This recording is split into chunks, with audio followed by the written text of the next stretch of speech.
ನಮಸ್ಕಾರ. ಇಡೀ ದಿವಸ ನಾವು ಮನೆಯಲ್ಲಿ ಸಾಕಷ್ಟು ಕೆಲಸ ಮಾಡ್ತಾ ಇರ್ತೀವಿ. ಸೊ ಆ ಕೆಲಸ ನಾವೇನ್ ಮಾಡ್ತಾ ಇರ್ತೀವೋ is it equal to exercise? ಇಷ್ಟೊಂದು ಜನಕ್ಕೆ ಇದೊಂದು ದೊಡ್ಡ ಪ್ರಶ್ನೆ. ನಮ್ ಟೈಮೇ ಸಿಗಲ್ಲ ಮ್ಯಾಮ್, ಇದರಲ್ಲಿ ನಾವು ವಾಕಿಂಗ್ ಹೋಗ್ಬೇಕಾ, ಇಲ್ಲಾಂದ್ರೆ ನಾವು ಹೆಲ್ತಿಯಾಗೇ ಇರಕ್ಕಾಗಲ್ವಾ ಅಂತ.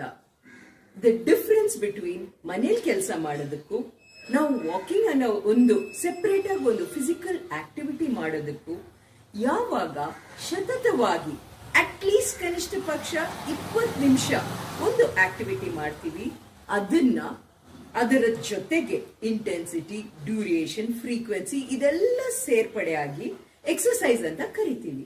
ಆದರೆ ಒಂದು ಮನುಷ್ಯ ಫಿಸಿಕಲ್ ಆಗಿ ಆಕ್ಟಿವ್ ಆಗಿರೋದಕ್ಕೆ ವರ್ಲ್ಡ್ ಹೆಲ್ತ್ ಆರ್ಗನೈಸೇಷನ್ ಪ್ರಕಾರ 150 ನಿಮಿಷಗಳಾದ್ರೂ ಒಂದು ವಾರದಲ್ಲಿ ಮಾಡಲೇಬೇಕು. ಸೊ ನಿಮ್ಮೆಲ್ಲ ಕೆಲಸದ ಜೊತೆಗೆ ಅಟ್ಲೀಸ್ಟ್ ಟೈಮ್ ಸಿಕ್ತಾಗ ಒಂದು 20 ನಿಮಿಷ ಮನೇಲೆ ಓಡಾಡಿ, ಅಥವಾ ಒಂದು ಹತ್ತಿರದಲ್ಲಿರುವಂತ ಒಂದು ಪಾರ್ಕ್ ಅಲ್ಲೋ ನಿಮ್ಮ ರಸ್ತೆಯಲ್ಲೋ ಎಲ್ಲೋ ಓಡಾಡಿ. ಬಟ್ ಜ್ಞಾಪಕ ಇಟ್ಕೊಳ್ಳಿ, ಕನಿಷ್ಠ ಪಕ್ಷ 20 ಮಿನಿಟ್ಸ್ ಆದ್ರೂ ಮಾಡಲೇಬೇಕು.